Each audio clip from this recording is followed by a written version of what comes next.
بسم اللہ الرحمن الرحیم۔ السلام علیکم ورحمۃ اللہ۔ میرے عزیز ناظرین، ہم ایک بار پھر آپ کے سامنے حاضر ہیں اس نہایت عظیم واقعے کے دوسرے حصے کے ساتھ، جو کہ پیارے نبی حضرت یوسف علیہ السلام کی زندگی کے چند اہم لمحات پر مشتمل ہے۔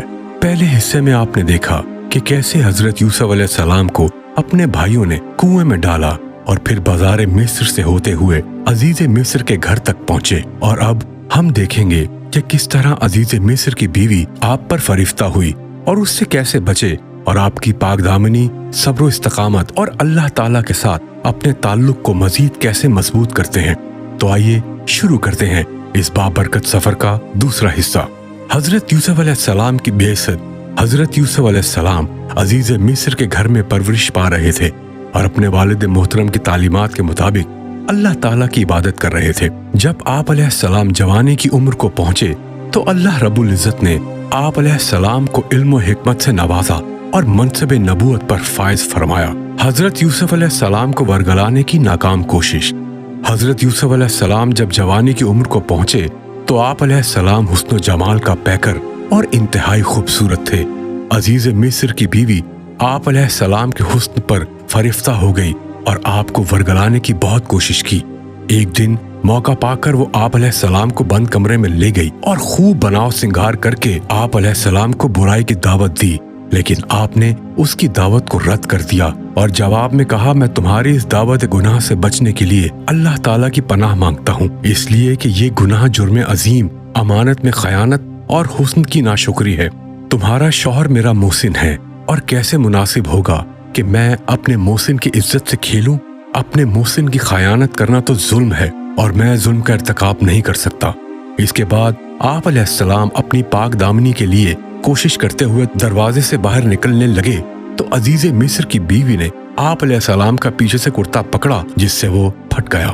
دروازے کے پاس ہی دونوں نے عزیز مصر کو سامنے پایا۔ عزیز مصر کی بیوی کی چالاکی اور آپ علیہ السلام کی پاک دامنی۔ حضرت یوسف علیہ السلام جب اپنی عزت بچانے کے لیے بھاگتے ہوئے دروازے پر پہنچے تو عزیز مصر کو دروازے پر پایا۔ عزیز مصر کی بیوی نے اپنے شوہر کو دیکھتے ہی چالاکی کرتے ہوئے اسے آپ علیہ السلام کے خلاف بھڑکانے کی کوشش کی اور کہا کہ جو آدمی تمہاری بیوی کے ساتھ برائی کا ارادہ کرے تو اس کی سزا یہی ہے کہ اسے قید میں ڈال دیا جائے یا اسے کوئی اور دردناک سزا دی جائے۔ حضرت یوسف علیہ السلام نے بھی اپنے آپ کو بے گناہ ثابت کرنے کی کوشش کی۔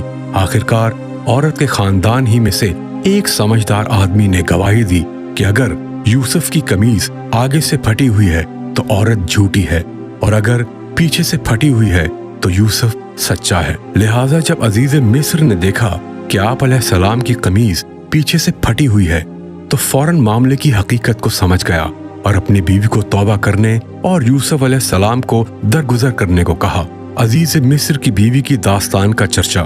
حضرت یوسف علیہ السلام کی پاک دامنی ظاہر ہونے کے بعد عزیز مصر کی بیوی کا حضرت یوسف علیہ السلام پر فریفتہ ہونے کا واقعہ مشہور ہو گیا۔ مصر کی عورتوں نے عزیز مصر کی بیوی پر لعن طعن شروع کر دی کہ عزیز مصر کی بیوی اپنے ہی غلام پر فریفتہ ہو گئی اور اسے اپنا دل دے بیٹھی۔ جب عزیز مصر کی بیوی کو پتہ چلا تو اس نے عورتوں کی ایک محفل منعقد کی اور مہمان نوازی کے طور پر دسترخوان پر پھل بھی رکھ دیے اور ہر ایک کے ہاتھ میں ایک ایک چھری بھی دے دی تاکہ اپنے سامنے رکھے ہوئے پھل کاٹ کر کھائیں۔ عین اس وقت جب عورتیں پھل کاٹ رہی تھیں، حضرت یوسف علیہ السلام کو ان کے سامنے بلایا۔ عورتیں آپ علیہ السلام کے حسن و جمال کو دیکھ کر ایسی متاثر ہوئیں کہ اپنے ہوش و حواس ہی کھو بیٹھیں۔ انہوں نے پھلوں کی بجائے اپنے ہی ہاتھ زخمی کر لیے اور حیرت و تعجب کا اظہار کرتے ہوئے پکار اٹھیں کہ ہمارے سامنے کوئی انسان نہیں بلکہ آسمان سے کوئی نہایت حسین و جمیل فرشتہ اتر آیا ہے۔ عزیز مصر کی بیوی نے موقع پا کر کہا کہ اس کے بارے میں تم مجھ پر لعن طعن کر رہی تھیں۔ حضرت یوسف علیہ السلام قید خانے میں۔ عزیز مصر نے حضرت یوسف علیہ السلام کی بے گناہی کے تمام شواہد و دلائل کے باوجود مشیروں کے مشورہ کرنے کے بعد مصلحت اس میں سمجھی کہ یوسف کو کچھ مدت کے لیے قید خانے میں بند کر دیا جائے تاکہ اپنے خاندان کا عیب چھپ جائے اور وقت گزرنے کے ساتھ ساتھ لوگ اس واقعے کو بھول جائیں۔ چنانچہ اس نے حضرت یوسف علیہ السلام کو قید خانے میں ڈال دیا، لیکن اللہ تعالیٰ نے اس قید کو بھی آپ علیہ السلام کے لیے خیر و برکت کا باعث بنا دیا۔